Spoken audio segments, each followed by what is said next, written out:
자, 여러분. 오늘 우리가 파헤쳐볼 내용은 정말 흥미롭습니다.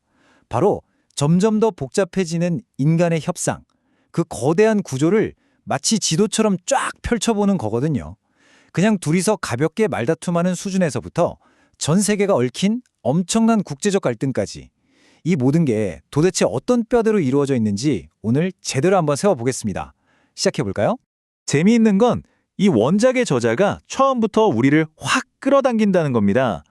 협상이론이라는 게 절대로 어느 한 천재가 골방에 틀어박혀서 뚝딱 만들어낸 게 아니라는 거죠. 오히려 수많은 사람들의 아이디어가 정말 복잡하게 뒤엉키고 섞여서 만들어진 아주 거대한 지식의 거미줄 같은 거라고 콕 집어서 말합니다. 심지어 저자가 아주 유쾌하게 고백하는 대목이 있는데요. 자기가 어떤 기발한 내용을 어디서 배웠는지 도무지 기억이 안 날 때가 있잖아요. 그럴 때 무려 69.4%, 그러니까 거의 70% 가까운 확률로 동료 학자인 톰 셸링한테 이거 아마 셸링한테 배운 걸 거야 하고 공을 돌려버린대요. 진짜 아무리 위대한 이론이라도 결국엔 사람들끼리 끊임없이 부대끼며 탄생한다는 걸 너무 잘 보여주는 대목이죠.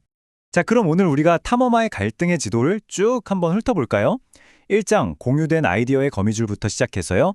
2장 두 당사자와 단일 쟁점, 3장 두 당사자와 다수 쟁점, 그리고 4장 다수 당사자와 다수 쟁점을 지나 마지막 5장 윤리와 소통까지 갈 겁니다. 가장 단순한 분쟁부터 머리 아픈 글로벌 위기까지 쭉쭉 스케일을 키워보죠. 그럼 바로 첫 번째 도착지입니다. 1장 공유된 아이디어의 거미줄, 협상 이론의 협력적 기원입니다. 이 이론이 어떻게 발전해 왔는지 역사를 잠깐 짚어보면요.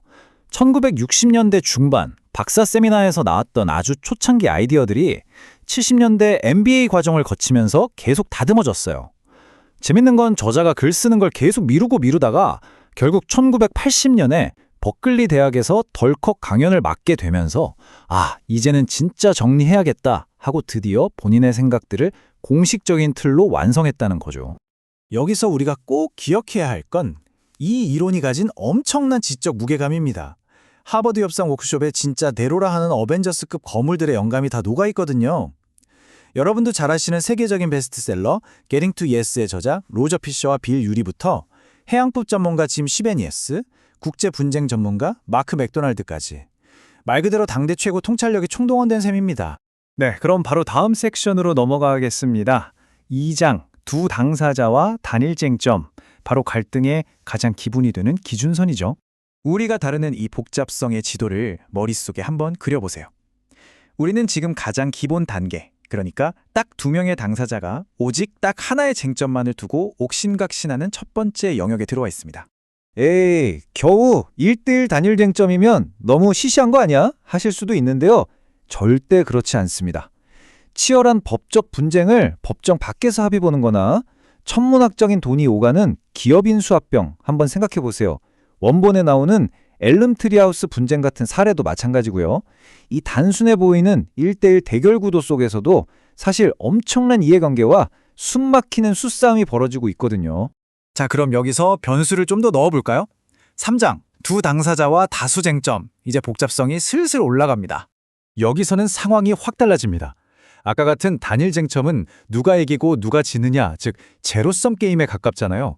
그런데 쟁점이 여러 개로 늘어나는 순간 협상의 판이 완전히 뒤집힙니다. 내가 이걸 양보하는 대신 저걸 얻어내는 전략적인 트레이드오프, 그리고 엄청나게 정교하게 계산된 타협이 오가는 복잡한 교환의 장이 열리는 거죠. 머리가 팽팽 돌아가기 시작하는 겁니다. 원본 자료를 보면 이게 역사적으로 얼마나 스케일이 컸는지 알 수 있어요. 파나마 운하 협상이나 이집트와 이스라엘 사이의 그 유명한 캠프 데이비드 평화협정 같은 굵직한 사건들.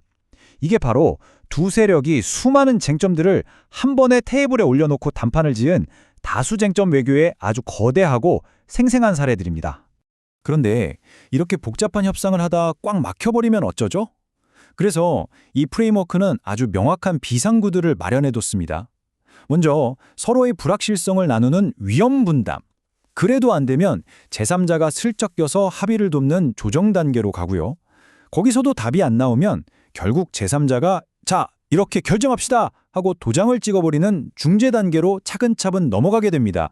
드디어 올 것이 왔습니다. 4장, 다수 당사자와 다수 쟁점. 네, 복잡성의 끝판왕, 절정의 순간입니다. 다시 우리의 지도로 돌아와서 현 위치를 확인해 보죠.